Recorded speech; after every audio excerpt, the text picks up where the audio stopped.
Good morning, good afternoon, depending on where you're tuning in from, everyone. WX Ninja with your daily weather update here. First thing I want to mention is there's a wildfire going on northwest of Los Angeles in Silmar, California. I believe that's how you say it. It's about 5,000 acres of Santa Ana winds. They're going strong. They're pushing all that warm, hot air over the mountains there and making for a bad situation.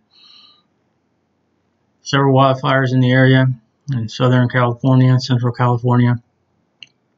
Extreme dry conditions on there, drought. But things are expected to get better with the winds. They're supposed to lighten the Santa Ana, so that should help things out. The big story is this has turned into a bit of a tropical depression here. It's just continuing to batter the East Coast. It will all day today and tomorrow. So kind of a rough go there. We have our big story, the big snowmaker here in the central U.S. up there in the Dakotas. They're getting hammered. You can expect blizzard conditions if you live up there. So bundle up. It's cold across this area. So we're looking at the GFS right now. Let's take a look here. Let's go through time a little bit. See how things are looking. See that low just kind of sticks around. Doesn't really go anywhere. And then it slowly starts to get out of the area on Sunday. So the snow will lighten up. See the East Coast finally, trying to get out of it. By Monday, it's like everything ejects out of the area. And we kind of go into a zonal pattern. See a little bit of dip in the jet stream here. Maybe some more snow up there in the Dakotas. As we continue, see a system coming on to the west. It's like a big rainmaker for them. Maybe snow in the Cascades, depending on how cold it is. That's going to push on through, and then you see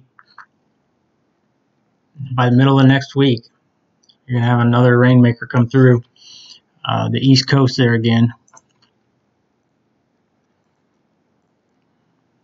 You see another low pressure up there. Stays pretty much in Canada, though.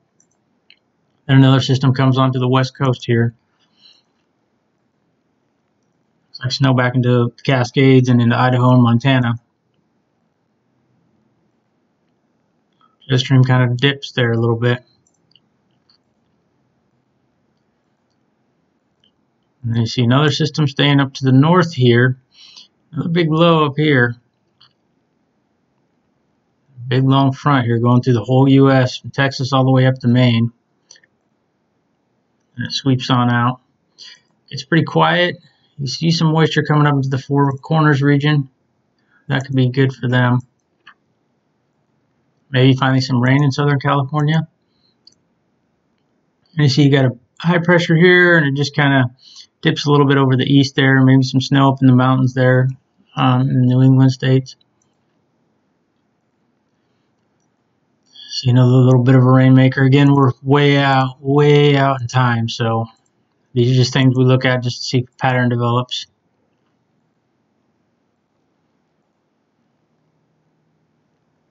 So let's look at the temps. Here's where we are right now. This is your anomaly. So basically your departure from normal. So you see warmer out ahead of the front, cold behind. That'll give you the thunderstorms and stuff over there. And as we go through time here, you just kind of see how the cold grips the country there for a little bit. Then obviously it starts to dissipate. Sticks around in the northern states there. Montana, Dakotas, Minnesota. And you get some warming back here, Four Corners region. Again, this isn't going to be huge warming, it's just a little bit. Then it cools back down as more systems come through.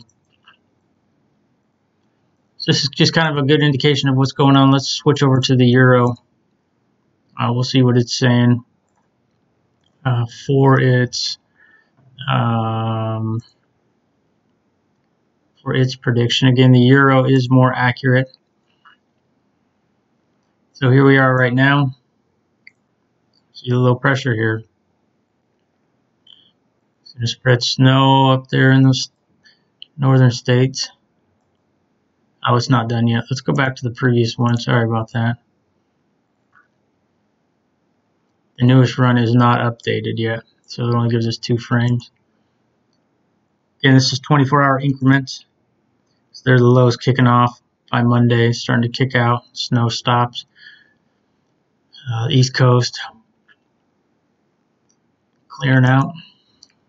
When that low ejects off, you have another system coming off on the West Coast.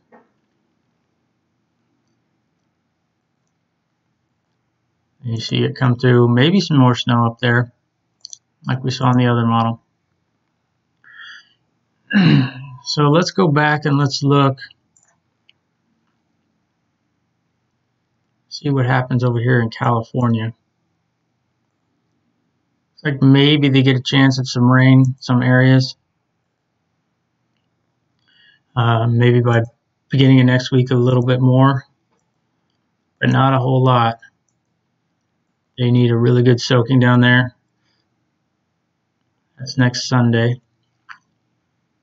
Again, that's way out in time, so I hope that holds true. If we switch on over to the GFS, we'll see what it's showing for. Let's go to the other one. Sorry. Let's go right here. So this gives you the precip. See a little bit where we're way out in the time here. Let's go back to the beginning.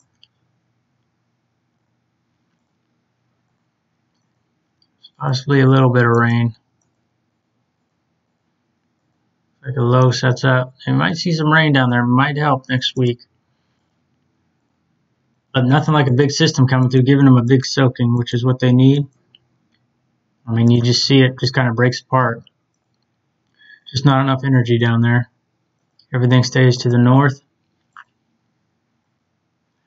Now we're looking at next Friday. Maybe some along the coast, maybe some inland. There's some heavier precip off the coast, but it's just not making its way inland. We'll see. There's some decent precip there. And then it tries to move on shore.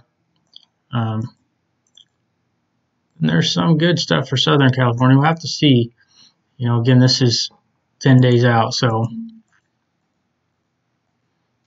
But no big rainmakers sweeping through. They need a nice, big, strong front to come through the area and just soak them.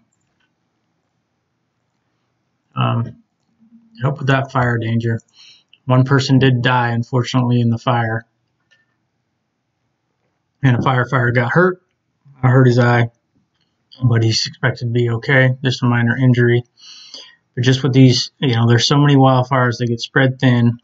You get the Santa Ana winds, they kick up. And what happens is wind flows down mountains. It compresses and heats up. And so that's why the Santa Ana winds are so hot. As they come down off those mountains, they just dry everything out. And it's already extremely dry, but they make conditions worse and they push the fire. They just push that fire, obviously with the wind, it just pushes it down that mountain and into those towns that are banked up against the side of those mountains. So you start dealing with communities in here where they see the fire in the mountains and it just comes down and, you know, it'll sweep through the town. Hopefully, you know, with the Santa Ana winds dying down, the whole situation will die down. The firefighters will be able to get the fires under control, and there won't be any loss of life or property or anything like that. So there was the community of Sylmar, I believe it's called, Sylmar, California. I mean, there's the picture. It's just what we saw before. It's people evacuating and, you know, flames all around them. So not a good situation down here in California right now with all the wildfires. Hopefully, like I said, this weekend with the winds, Santa Ana's dying off. They'll be able to get things under control, get a perimeter around the fire and get that thing put out. But they're dealing with multiple wildfires. You know, there's, I don't know, 10, 15, 20 of them from the map I saw it looked like down there. That fire is only 5,000 acres last check, so it's probably grown since then. But again, if those winds do die down, then they'll be able to get things under control a lot better. If we look at the winds, I mean, it kind of shows up, but it's not real detailed down there for the wind. That does suggest lighter winds this weekend with those wind barbs. You know, when you see them like this with the 3 little points on them, that's stronger wind. Over here, we don't really see that. So that tells me the wind is going to die off from what it is right now. So there you go. There's your update. Now, if you want to keep on top of my videos, just hit subscribe and then hit the bell icon. That'll notify you as soon as I make a video. All right, everyone. Thanks for stopping by. Take care.